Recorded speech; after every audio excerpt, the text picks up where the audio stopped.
سلامونه ستړي مشئ وخت مو په خیر پام وکړئ د یاران ټي وي یوټیوب چینل څخه د نن ورځې دوه تازه لنډو او مهمو خبرونو ته د افغانستان پخوانی جنرال خوشحال سادات وایي اسلامي امارت پاکستان ته تاریخي زړوره ماتې ورکړه. لرو ځایونه کې که دوه ورونه هم سره په جنګ په کور کې خو که تربور راشي د بیرون نه بیا دا دوه ورونه خپله جګړه پرېږدي بیا تربور په مقابل کې بیا ودرېږي په یو غږ باندې. دا زمونږ په وینه کې ده، په دې ښه پوهېږو ټول. نو بنان په داسې شرایطو کې تاسو باور وکړئ چې دا د بولدک د ګیټ چې والوځو چې مې ورته کتل دی ته د انګیزې ته د مورال ته باور وکړه دا خپله پښتو خبرې کولې. افتخار باید سړی وکړي، افغانان باید یو بل سره وګوره چې دا د دښمن غلیم دښمن چې همدې ګیټ کې چې جنرال رازق شهید ناست و دی به ورته په داسې دغه کتل ولې نن ورځ دا ګیټ ورته مکمل د تهداب والوځو. دا دې کې باید خپل افغانستان خپل ولس خپل جنګیالي پوځ سره باید کلکه باید ودرېږي خلک. دا خو حقیقت دی.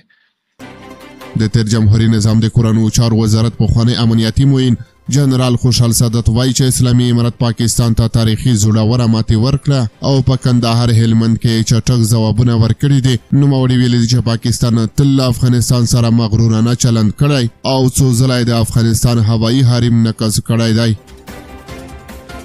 جنرال خوشحال سادات د چهارشنبې په ورځ د ایکس په یو پروګرام کې ویلي دي اوس مهاله دا د افغانستان لپاره یو تاریخي وخت دی.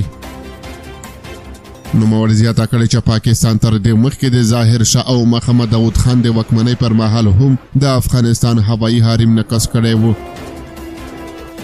جنرال خوشحال سادات زیاتوي چې پاکستان تل له موږ سره مغرورانه برخورد کړی.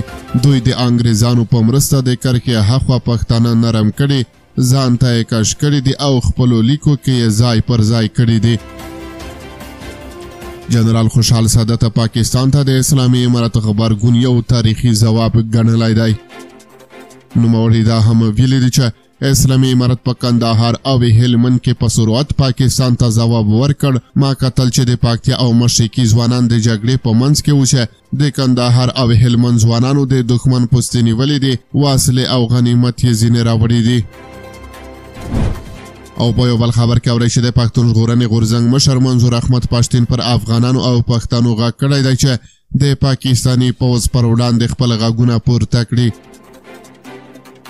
منظور احمد پښتین پر کابل او کندهار ولایتونو د پرون ورځې هوایي بریدونو ته په اشاره ویلي دي چې د پاکستان پوځ د جنگي جرمونو ستر جنایتکار پوځ دی او زیاتوي چې دغه پوځ تل د خپلې ماتې غوسه او ورختایي له ملکي وګړو ایستلې ده.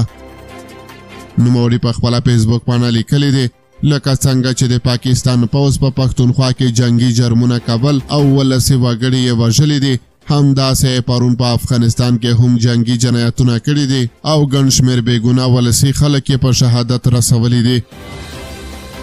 ښاغلی منظور احمد پښتین خبر ورکړی دی چې د روانې اکتوبر میاشتې په 19 د امریکا په ټیکساس ایالت کې د پښتون ژغورنې غورځنګ جرګه راټولیږي او د پاکستاني پوځ د جنگي جنایتونو ثبوتونه به پکې وړاندې کړي.